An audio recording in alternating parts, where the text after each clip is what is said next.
How do you measure your success?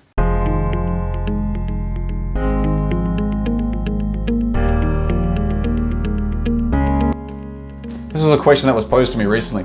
So I was having a conversation with a fellow coach on Messenger, and we were talking a little bit about like the coaching business, coaching clients, talked about ego a little bit. If you haven't caught my video on how to keep your ego in check, or if your ego is holding you back, you can check it out here, I think. It's the first time I'm doing one of these. And so she asked me that question. Really, really good question. I literally had to stop for a while. I think my initial response to the question, how do you measure your success? I was like, good question. Let me think about it. That question came from our conversation where we were talking about the results that our clients get and how much of that we take on. Because a lot of coaches out there, a lot of people out there measure their success through the results that clients get. And that's somewhat true in the way I operate, but not really. And I will get into that in a little bit more detail in a few minutes. But I had to really think about it because I hadn't spent much time thinking about that question before. And I wanted to pose it to you because maybe you're an entrepreneur, maybe you're a coach as well, maybe you're creating something, and it seems pretty handy to figure out how you would measure your own success, because would it be in goal attainment and achievement? Would it be milestones? Would it be how you show up on a day-to-day basis? It could be a numerous number of things. And that's why this video is going to be a little bit different, because this isn't so much a how-to video, more of a how can you, because one thing that became abundantly clear in that conversation that I was having is that we both had different ways of measuring our success. And that's fine. That's the whole point. What works for me may not work for you. What works for the person I was speaking with may not work for me, and that's okay. As long as it works for you, right? As long as how you measure your own success and what you're doing, as long as that works for you, that's all that really matters, right? It doesn't matter what anyone else is doing. And that's why you notice, like, you put in a marketing sense, a lot of people are going to tell you about how you can have the same results that that person has, like affiliate marketing, how you can earn $1 million income by following my exact blueprint. Well, I don't think that's really possible. And here's why. Because that exact blueprint worked for that person at that particular time or over that period of time. They had a lot of hardships, a lot of experiences, a lot of things happened to get to that point in time where the right things landed in the right place. And it just so happened it came from that blueprint. But if you were to try that same blueprint in your own business, it may work, but it probably wouldn't, because you're different and where you're at is different. It may be similar, but it's still quite different. And so that's what we're going to talk a little bit about now, is like, how can you actually measure your own success? Because I had to think about it.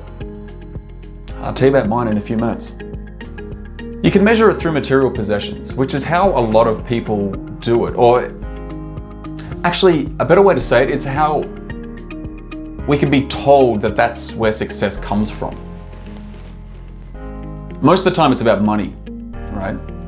But when we say material things, it's like the material possessions and the stuff or the things that you've accumulated, and money falls into that bracket. Money falls usually at the top of that list, because that's how most people would either see success or be the thing that would make them successful in their mind. That's why a lot of the time we're sold, or a lot of people are trying to sell us how to become rich, how to become wealthy. And that's a good thing to strive for. Like, I think it's a very good thing to strive for. It's one thing that I am striving for, but it's not the first thing. It's the thing that comes as a result of what I do, right? But money saved, money earned, money accumulated is the most common. Then after that, it's the things, right? It's the things that you have, like the quantity of the things that you have, the quality of the things that you have. Like in terms of, well, I've got the best house, or I've got the best car, or I wear the best cologne, or I wear the best suits, or I buy the best dresses, whatever it is.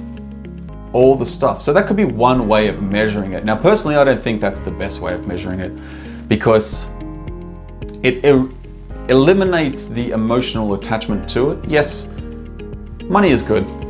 Having money is really good. Having a lot of money is really good. Most people don't even know what they would do with that money if they had it. Like, a lot of people are striving to become a millionaire, but they have no idea what they would do with the money when they get it. They just think that becoming a millionaire is going to be the thing, right?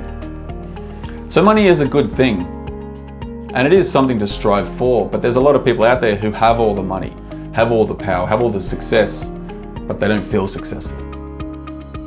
Or they don't feel happy, they don't feel good within inside themselves. That's why millionaires and billionaires still like hire coaches and people to help them, because there's another level for them to get to, and it may not be a financial level, it might be more of an emotional level, it might be more of a deeper spiritual level or something like that. So yeah, money and things is one way that you could measure your success if you wanted to. Another way would be about how others feel about you.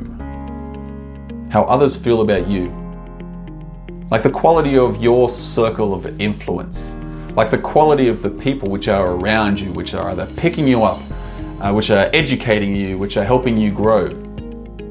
Maybe it's the praise that you receive from your family, your friends, colleagues, clients.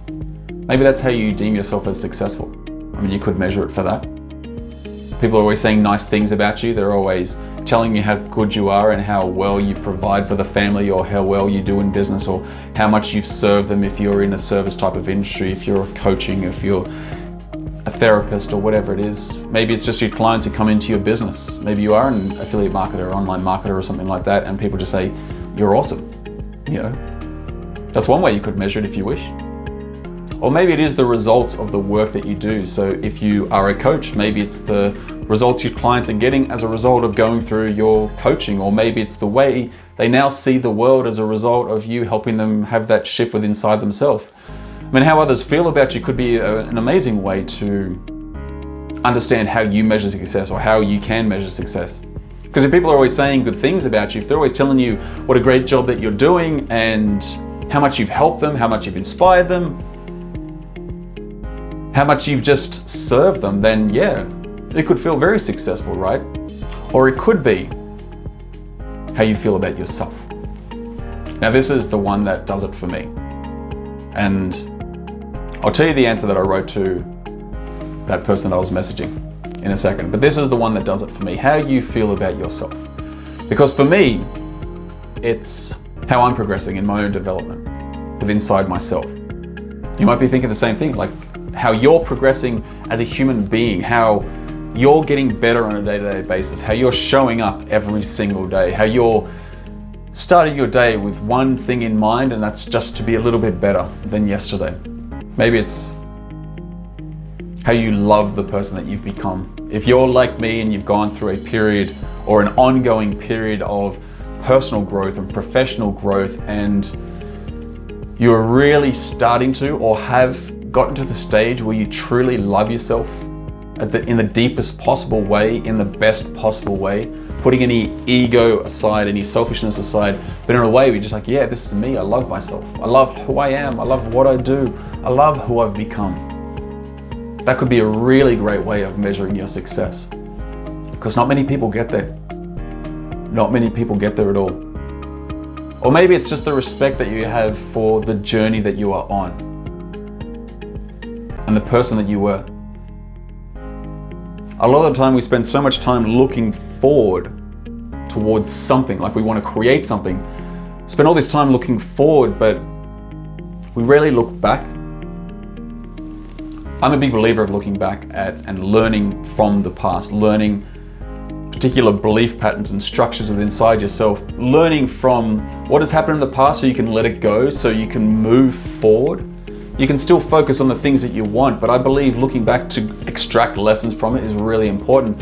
But a lot of the time, people don't respect the journey that they are on and that they've been on, and respect where they've come from to where they are. I mean, if you can do that and look at that and piece together all the significant points in your life that led you to where you are today, and now you know that there's something bigger for you that you're on the way to create, I mean, wouldn't that deem you as successful? Like, maybe. That does it for me.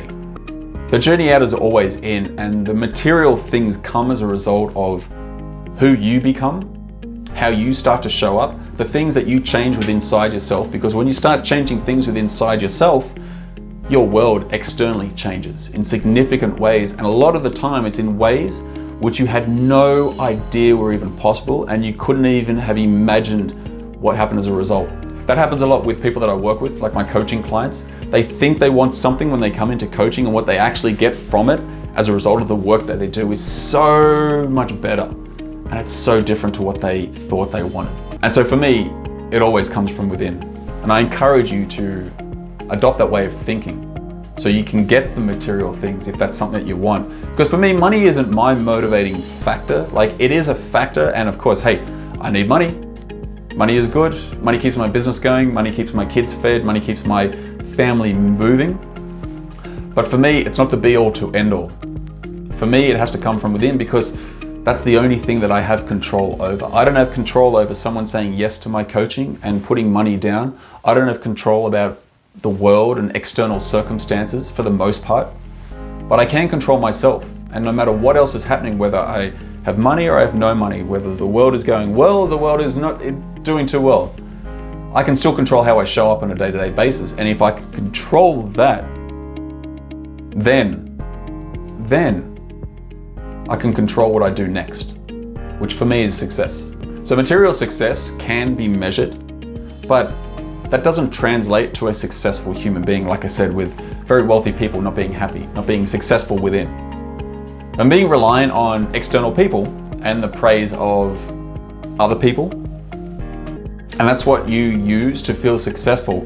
Now that's limiting, because when it's not in front of you, then you don't have it, right? You have to hear it first. You have to see it first. You have to read what someone writes about you, and then you have to take it on. Then you can feel successful.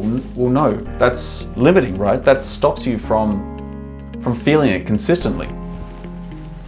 But for me, how I feel now, how I feel about where I am now compared to where I was years ago, to know that the person I've become, the adult I am now, the way I think compared to how I used to think, the confidence I have now compared to the confidence I never had before, man, for me, that is success. That is successful for me, because I know that me being me and who I am now with what I've got now, with the thinking that I have now, is what's going to take me to get the things which I want to get, to create the money that I want to create, to have the other material things which I want in my life. Now, I'm not a materialistic person at all. I'm very minimal, so I don't need too much. But of course, there are things that I want, and me being me now is how I'm going to get them. So for me, that is where success lies. And so I'm going to finish this video with the reply that I sent to the person I was having a conversation with. So when she asked me how I measure success, I kind of went through roughly what I've just been speaking about, but more specific towards coaching, because she's a coach and that's what we're talking about. But at the end, I just said, but the answer to your question about how I measure my success, to answer your question about how I measure my success, then I would say that it's in the 3 clients that I worked with in 2019. 3 of them who came back to me at the end of last year for another round of coaching. And that's what happened. There was 3 of my clients which I worked with back in 2019. All 3 of them came back for another round of coaching at the end of 2020. One of which, not only had this was her 3rd round of coaching, but she had come all the way to Ireland, where I am, and done an NLP training with me in person, because I don't know, something I was doing just worked for her. And now we've got a great connection, a great relationship, and she came back for more coaching recently. And so for me, that's one of the ways I measure success. I know that I must be doing something right for people to come back, right? So how do you measure your success? What works for you? And feel free to leave a comment below, because I would love to know. I would love to know. Thank you so much for watching this video. I'll see you again soon.